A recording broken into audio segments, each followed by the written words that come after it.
Well, hello everyone again from, and I'm going to say it the way they say it here, Grapevine, Texas. And so we did find some of the grapevines like we've been saying. So that was it was kind of funny at first. Maybe it's not so funny now because we know where they are. But anyway, my name's Keith Manich. I want to introduce to my left, Richard Sharman, who is our team leader on the collision side. And again, Keith Manich, I am the vice president responsible for the collision division. And to my right, your left, is Robbie Windham, and his shop is in New Albany, Mississippi. I had the opportunity to go down there about a month ago. Quite the place.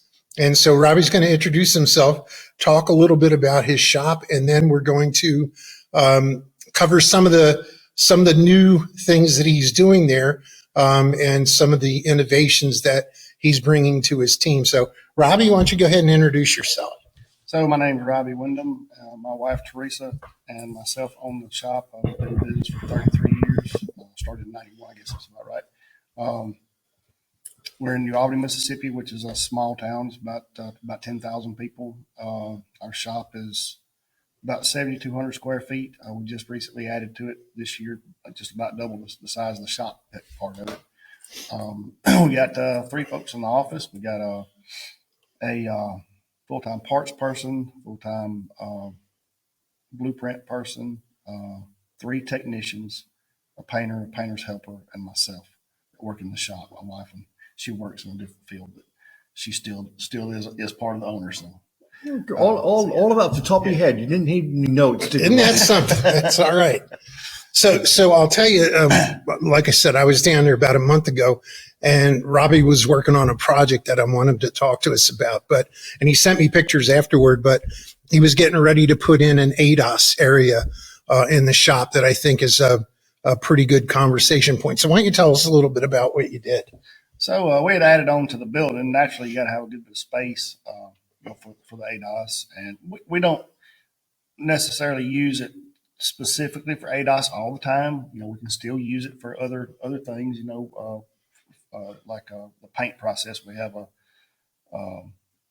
the prep station is kind of in the same line, so we can use it for that part as well as some repairs or whatever. But when it comes time to do the ADAS, we have painted a spot on the floor so we can just clear it out, sweep it off. We've got a nice open area to do the ADAS calibrations. Still a bit of a work in progress. We've got a few things we'll change to make it a little bit better, but it's working really well. And which setup did you get? We got the Bosch setup. Okay. Yeah, it's worked really well. Actually purchased it last year, and we didn't really know a lot about it. I got a young man in there that does my parts, and I've trained him, and he's basically trained himself a lot to use the equipment, and has done a really good job with it. And it's just about paid for itself in the first year. So that's awesome. It was a good investment. And I don't mean to interrupt you there, but does Bosch send in anybody to help train anybody, and then it trickles down, or what's the process there? They actually sent a couple of guys, for a day, which okay. I mean, basically all you're going to do is familiarize yourself with it. They do have some good online support. They give you their phone numbers. They're real personal people. They will, contact you back okay. and talk to you and try to help you along with it. It's just it's like anything else, just somebody asked me one time how I learned how to paint. I said, I bought a paint gun. So, same way with that. Sure. You get it, you put your hands on it, you use it, and just let them play with it. So how are you doing because you're in well, I won't say a rural market, but you're not like a mainstream, area. How are you doing with the ADAS, selling it, and how do the insurance companies respond to you having that equipment? Some of those things that we always talk about. Honestly, we did a separate billing for that, and we billed to our from the ADAS portion of the business to the body shop business, and that works well. And hadn't had any issues with it so far. Okay. That hadn't been a problem. Do you find yourself doing a lot of it? We do, and more and more. Of course, like I said, we were new with it, and we stumbled with it a little bit. I'll be honest with you, because we didn't know.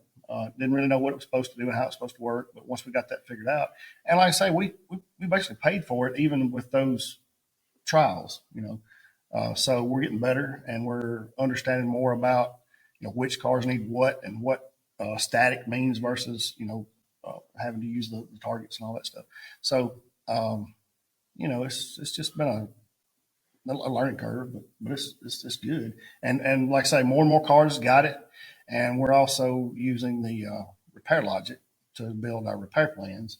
And so we can kind of keep on top of what's got to happen, ADAS wise on the front end. So our technician kind of knows what to expect on the back end. Okay. You added on a significant number of bays. Yeah, on we your shop. about doubled it. Okay. So with that being said, any problem filling it? Not at all. Good. Not at all. All right. So you're not getting hit with what everybody's saying about the slowdown and No, well, back around the holidays, it slowed down some. Of course, it was coming out of the big rush from COVID, and we were months behind, and which is not always the greatest thing. I mean, it's good to have a backlog, but in my opinion, about 2 to 3 weeks is comfortable, and so we've been able to maintain that, and we haven't had any issues with that. So. all right. So I'm going to go there. How are you doing with the insurance companies wanting to pay your full bill? Like everybody else, we struggle with that. They don't ever want to. So what are some of the things that y'all are doing to kind of make them see the error of their ways? Documentation is it. I mean, it's all you can really do. I mean, that's where the repair logic comes in. We use it to build our repair plan. And so the repair plan to me is the information that you need to back up your sheet. Your sheet is your blueprint. That is what we're going to do to fix this car. It's just like a blueprint for a building. This is what we're going to use to build this building. But the repair plan is the information that you need to back up that blueprint. Now, we had some issues that we worked with you back when Sam was with us, looking at refinishing. Are you still having those kinds of concerns? That's gotten a lot better. We still have that battle with a couple of different companies, but it's just the way it is.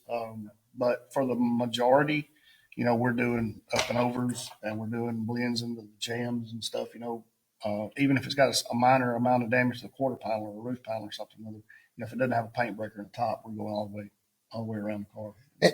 And with that being said, we had the big paint study that was done. Looking at those percentage blends that they were wanting us to use for those, how are you guys doing with that? We're shooting to get just a basic full refinish time per panel. We call it a blend. Naturally, got to, because that's what you're doing. But if we usually shoot for the whole 130%, but if we can negotiate to at least a full refinish on a panel, we're comfortable with that. Perfect. Okay. Yeah. And no issues, or are you still? Yeah, we're still we're having to word things correctly. I had to go through with my people and tell them, be sure you're still calling it a blend, because that's what we're doing. Because if you call it a refinish and you look at your photos and you can obviously see it was blended, they're going to be like, this was not a full refinish. Okay. So you need to be careful about wording, as always. You know how it is. Sure. Words are key. I remembered my question, and I'm going to stack it with you. All right. You mentioned you got a different building. Do you have a different business? Do you have an LLC or a DBA for the recalibrations? It's a DBA. Okay, so you moved it to a DBA. Okay, so you got a different invoice that goes into that process. Any research, and what are you currently doing about using it as an exterior sublet revenue flow? Do you sublet out? Have you marketed to other businesses around you to utilize your recalibration process? We haven't really advertised it per se, just basically word of mouth. I know all the shops around in the surrounding areas and stuff that are forward thinking enough to even go down that road. And we have done a few, not many, but I feel like that'll grow in time. Yeah, absolutely. Data updates. Obviously, vehicles come and change with every model on new sensors. Does Bosch update your system? And it can't possibly be on a disk. So is it done on a main line? Does it download into your system on new calibration needs and processes? It downloads daily. Okay. Yeah. You just keep it plugged up and it downloads daily. Okay. So pretty good with that kind of stuff. One good thing about we also have Opus, Yep. and Opus will also use the Bosch scan equipment and targets, or not the scan equipment, the targets, Right. to perform an ADAS recalibration if need be. So for instance, if you're struggling with one, you can actually go to Opus and request help, and they'll use the Bosch targets to help you walk through that process. So that's been pretty cool too. Some of the challenges we're starting to see because of the amount of systems that are on there. Recently, I had a member that had a small repair on a front bumper cover on a Mercedes. Obviously, it had to be overhauled, had to be disassembled, it's minor repair and refinish. The recalibrations were almost double what the cost of the initial repair was. What are you doing to set expectations with the customer of this potential additional cost for them? Always upfront communication. Okay. When they walk in the door, we're working on a windshield or mirrors or front bumper or rear bumper for blind spot monitor, stuff like that. We just explain to them off the bat, that this is we can only write what we can see, right? And then once we get into the information piece of it, and we'll know, it'll tell us what has to be done depending on what the repairs or what the process is. Yep. So just upfront communication. Yeah, and much more difficult if it's a non-insurance process, because the customer's going to want to know what the potential end game is here. And you're handcuffed by virtue of you don't know what you don't know until you do the post scan, and it tells you what you need to do. So setting those expectations is critical. But it's the same way with whatever you're doing. If you're fixing your house, you're working on your plumbing or your electrical, what you're going to get into till you tear the sheetrock off the wall. So same thing. Yep. So I'm going to go back to something Richard talked a little bit about. You're in a smaller community, and you have other body shops that are in your community. Do any of those shops have the ADAS type equipment that you have? No. So I guess a hypothetical.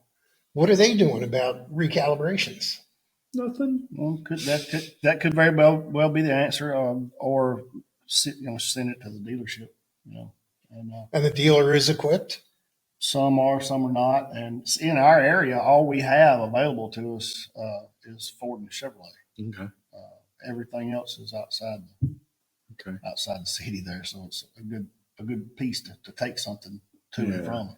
OEMs being what they are and not conducive to being very, very helpful with their information. Are there any restrictions in that BOS system on what you can't have access to recalibrations on? I'm going to say yes. I'm not sure exactly what. We hadn't run into a whole lot of stuff. Okay. There is a time or two, and I can't remember which make it was.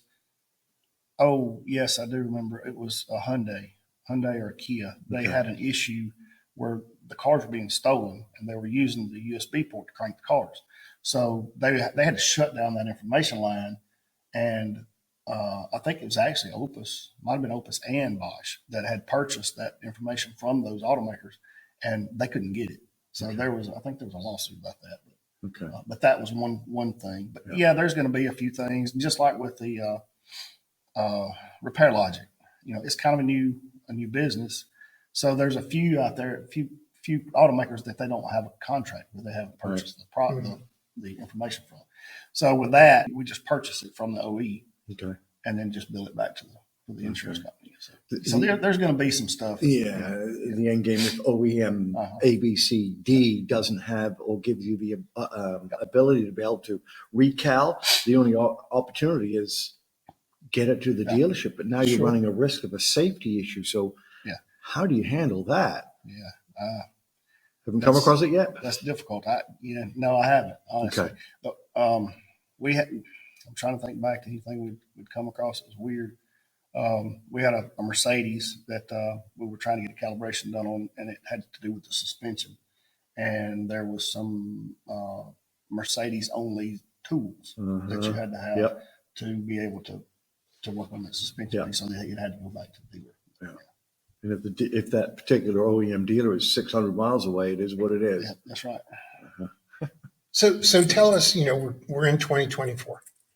Tell us some of the challenges that you're still seeing or that are new Because I know we've seen a lot of things change from an insurance company perspective. And I'm really wondering how that third party influence is impacting the shop proper. So if there's anything you could enlighten us with on issues that you're seeing from the insurers. Just, the repair times is one thing, the communication, the initial communication with so they want to use the portals, to communicate. Mm-hmm. The biggest thing with insurers to me is the customer is my customer, and the customer is the insurance company's customer, but I'm not the insurance or the customer. The insurance is not my customer. Right. So I want my customer to be informed about everything that's happening with their vehicle. Mm-hmm. So they're using whatever portals that they possibly can come up with, and every company has a different one, and some of them more than one. And it simply keeps the customer from being part of the conversation. It just keeps the information away from the customer. So it makes it a little more difficult for us to have to be sure that that we're forwarding those emails and making sure that that information is going to the customer. Being a little cynical, but don't you think somehow that's designed that way? Oh, absolutely. Oh, sure it is. Yeah. Directly designed that way. Oh, yeah. So it's our duty to communicate with the customer, keep them informed on every step, so they can see those little pushbacks that you have to deal with on their behalf. And that also goes back to front end conversation. I mean, when the customer comes in the door, just tell them, look, we're going to get your email address if you don't mind, because then how it is. A lot of times you give your email address out, you're going to get 47 bazillion emails from advertising and things like that. So make them feel comfortable that they'll give us that information, so they know that we're going to send them what we're getting from the insurance companies, and also what our parts vendors and stuff. We send all that information out to them as well, and that way, if we have parts hang-ups and stuff, they see that. So proactive on communication. Yes. Yeah, what I found was very interesting when I went down to Robbie. I was actually going down there to speak to their association, and what really I thought intrigued me, and what I thought was excellent to hear, they had a shop in very southern Mississippi, and we were talking about billing back to the customer. Mm-hmm. And this is something we've been talking about for a couple of years now, for when the insurance company doesn't pay. And he said he's been doing it 17 years. Yep. And he's never had an issue. Yep. 17 years he's been doing that, because he says, I work for the customer. I don't work for the insurance company. Yeah. His motto is, we don't fuss, cuss, or discuss anything with insurance company. Although they need to be cussed at sometimes. So tell us a little bit about, you obviously expanded your shop for a reason. Looking strategically, why did that happen? Well, we were, I felt like we were at capacity. When I first started with the processes, putting processes in place and things, I had some folks come in, and of course we had no idea about parts carts or any of the process or anything. We just fixed cars best way we could, So, and at that point I was like, I've got to have more space, I'm going to have to build the building to be able to accommodate what we had coming in. And they were like, if we can show you, a few things to do to help you to turn the same amount of work in the same amount of space that you have, would you be interested? And I said, well, absolutely. So we started that process of using the parts carts, and we added on to our booth, our spray booth. So we're able to get more stuff through the booth, and they taught us about disassembling the cars and putting parts for multiple jobs in the booth at one time, and painting all of it at one time, and being able to turn more than one car at a time. It's a big spray booth. Efficiencies. So that's what we did, and it worked well. But then we ran into the same thing. So we had, we still had plenty of work. Mm-hmm. I didn't have enough people at the time, but that comes. Mm-hmm. So I just decided we'd go ahead and do that. And I knew we were going to try to do the ADOS stuff, and I knew we'd have to have a good bit of space for that. Yeah. So that's what brought that on. Once you've maximized the ability to be able to put the quality into your repair plans blueprints and you're getting everything in there, now you have to take a look at the volume. So many businesses, as you well know, come in with, I need to increase volume. The first thing you need to do is increase the quality and the content of your blueprints and repair plans. So you reached that threshold. Now you're expanding your business footprint by virtue of space needed to do the product, to provide the product. Correct. That's correct. And we were exactly where you were talking about before we started using the processes and things. You know, we had a ton of cars there. We had a lot of volume. And since then, I've learned that the way to increase your throughput is to decrease your work in progress. Mm-hmm. So you don't need 30 cars sitting on the lot. You need the amount of cars that you're going to work on. So then that amount versus the amount that's coming out creates your end product. You know, so yeah. Do you still measure, Robbie, production by units of vehicles, or do you monitor and measure it and set up your schedule based upon total hours of the repair and in conjunction with the total amount of hours that you know you can maximize through your business? We tend to look more at the hours. Okay, good. Okay. You've got a strategy for growth. One of the things that you and I've never really talked about, how's your succession plan? Have you thought about that? Is that something that you're planning for? Yeah, I thought about just throwing my hands up in there and running out the back door. No, I've thought about it a little bit, but I don't really have anything solid in place. I don't really have a family that's going to want to take it over. I don't think so. I don't know. We still got a long ways to go. So. The interesting thing at Robbie's shop, for those of you out there that are watching, he's got a young crew, which is unusual. Mm-hmm. And one thing, as soon as you go in and talk to them, you know that they're hungry for information and they want to do a good job. Yeah. And boy, that's a great combination to have right now, because he doesn't have to worry about my age. I won't even say yours. My age group, you know, we're trying to get out of the business right now. Yeah. And so, you know, he's got probably a 30-year or more gap between that and those folks that would walk out the door. So tell everybody how you get your folks, because I thought that was a pretty interesting conversation. Well, I mean, we basically have trained the folks that we've got there, and we've moved through several. So, you know, and I've learned that you're afraid sometimes to lose somebody they're really valued to you. It's hard to find people. You know, that's what the common mentality is. But really, honestly, you're better off I've found to find somebody that's not quite as involved in what's been going on with the collision industry, you know, and get somebody that's fresh and new, and just train them from there. And that's basically what we've done. I've got a few that's got a couple that's got some prior experience, but they're still open to learn and change and do new things. And that's the key. And you know, just transparency and open, you know, just tell them up front, hey, you know, and try to help keep some training going, you know, and so we've got something going on for just about everybody in the shop as far as teaching something new. What mechanism do you use to train your technicians? There's no real good answer for that. Okay. You just have to find what you can. The vendors are really good about bringing stuff into the shop and teaching us how to use things, and that needs to happen pretty often because things change. You know, the products change, and what's available changes, and the way you use it changes. So that's about the easiest way and the cheapest way. You know, I want to meet myself and one of my techs that's really, really into the PDR world.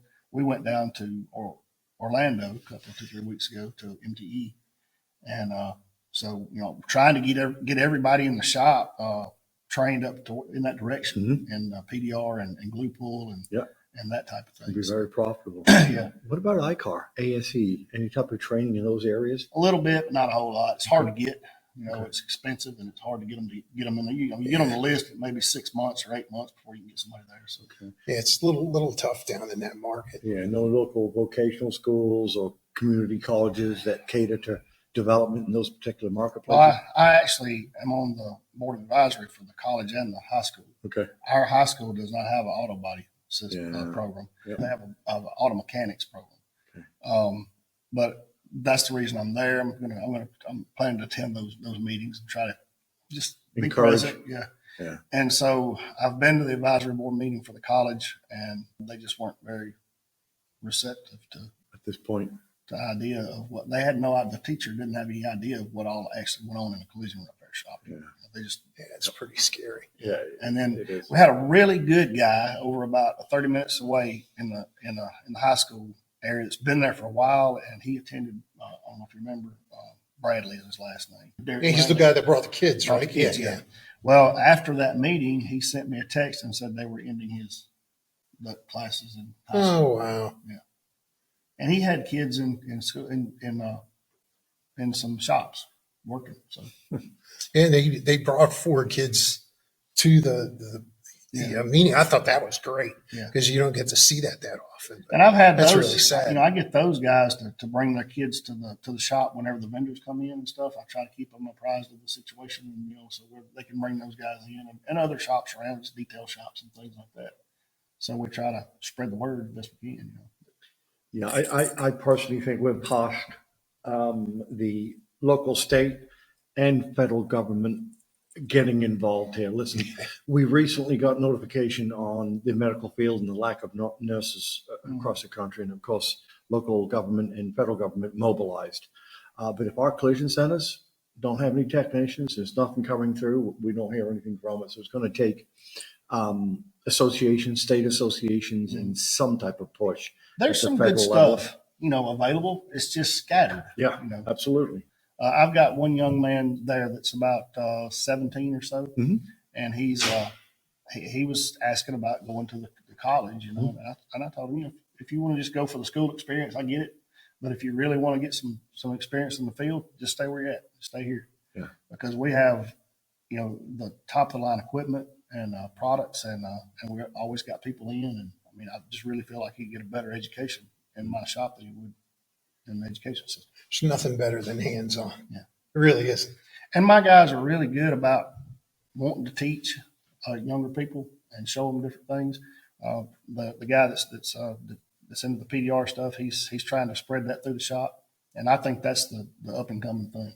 Sounds like a great culture, Robbie. They got a big glue system and everything there. So it's so yeah. Let's talk about that real quick. What's the future for you? I'm going to hang in there, and stay with it. But I think as far as the future of the shop and the industry, I think that is where it's headed to is glue pool and more repairs. I know there's a lot of shops out there that are more profitable replacing parts, but I feel like if you have the qualified staff, that it's more profitable to repair parts than it is to replace parts. It is. And in my opinion, but you got to read the back of the filler can, and it says within a quarter of an inch. Yeah. So that means you got to get that metal back to within a quarter of an inch. So, and there's some amazing things going on with the glue and the pool and the PDR world that you can really put that metal back where it should be. Yep. And to me, it's a better repair for the car because it's not as invasive. Even though we cut a quarter panel off and we follow every repair procedure and we use all the correct materials, it still has had that panel cut off of it and put back on there. So if you can keep that panel on that car and you get it back within a quarter of an inch of its shape, you're giving it back its original strength, its original crashworthiness, in my opinion. And you don't damage the E-code. Right. Without taking down too much of a rabbit hole, I don't know how much time we have, Keith, but let me ask you with the struggles about matrix. We know insurance companies have matrix based upon the type of dent, size, and whatever it is. How does that align with what your vision or what your team's charge or price points are for correcting those on a PDL process? So that's a good question. If it's a replaceable panel, a bolt-on panel, it's questionable as to how much time you want to spend trying to fix it, because you can't work on it longer than it takes to, the money is greater than it is to replace it. So I look at that. I mean, I look at the cost of a roof skin or a quarter panel and the time it takes to put it on and the materials it takes to put it on. And if we can keep it under that amount and, reasonable, then, it's feasible for them to pay for the repair, and more so than to replace. So that's what we do. Now, there's no standard to it yet. Right. Hoping, and I actually thought about Danny Rittenberg with the DEG, maybe contacting him and seeing what he thought about maybe getting something like that in place with the estimating platform, like a decision tree for repair. You got to have something to go by, and now would be the time to figure that out before the insurance companies start trying to figure that out and putting something out there. They already have that guideline on hail repair. Yeah, that's a different. Well, the whole AI piece for the insurance companies, they're moving fast and furious with trying to get new processes set up for themselves. All right, so what we typically do, Robbie, is at the end of our meeting here is to see what nuggets of information that we pull from our conversation. And typically I'll go to Richard first, and I'll go to you, and I'll go last. But what did you glean from? Well, my takeaway is pretty simple for me. I want Robbie to get off his duff and work on a succession plan, because it can come a lot quicker than you think. Just echoing Richard's presentation today, always be prepared, partner. Yeah. And thank you. Thanks for sharing. What are your takeaways? Even from the event. To me, these events are always awesome. As far as the education pieces of it, the speakers and everybody here are great. There's always a takeaway from everything you listen to. But to me, the networking is key. That's the biggest thing about it. I get more from other shops and just hanging out with folks and talking about what they do and how they do things, and just getting stuff from them, because that's real world. That's happening. Agreed. So that's my opinion about that. Well, and I will tell you this, my takeaways. I'm really happy to have Robbie here. I know Robbie, I've seen his shop. We've worked together for a long time, and I see that people can do it right. Mm-hmm. They can make money from it. They can have young talent working with them. And so those things that everybody always says you can't do, you can do it. It's been done. And so I think that's important. But I think more importantly, when you're talking about this networking thing, and I want everybody to look into the camera and say, it's up to us to start doing things that will make changes in the future. We've got to have people that will help participate in helping that change take place. And Richard and I, we talked this morning, and we've committed for next year to make sure that we have a significantly improved presentation for the collision side of the business, because I think there is, and when I have the mechanical folks tell us, man, you guys got such great processes and so on, but our own folks don't even want to use it or push back on it. So my question, my concern, my hope is that as we go through these not only refinish, but the repair processes, we get more people involved in our discussions so that we can be in a better position to help you do better, especially in terms of dealing with third-party payers, which we know is a real challenge for us. So, Robbie, thank you very much for coming and sharing your insights with us today. I think that's very important. Richard, thank you for being here. And I'll always close out the way Kim likes to close out, and that is, and I'm going to throw in another one. Be safe, make good choices, and let's make sure that our customers are well taken care of so they keep returning to our business. They're here.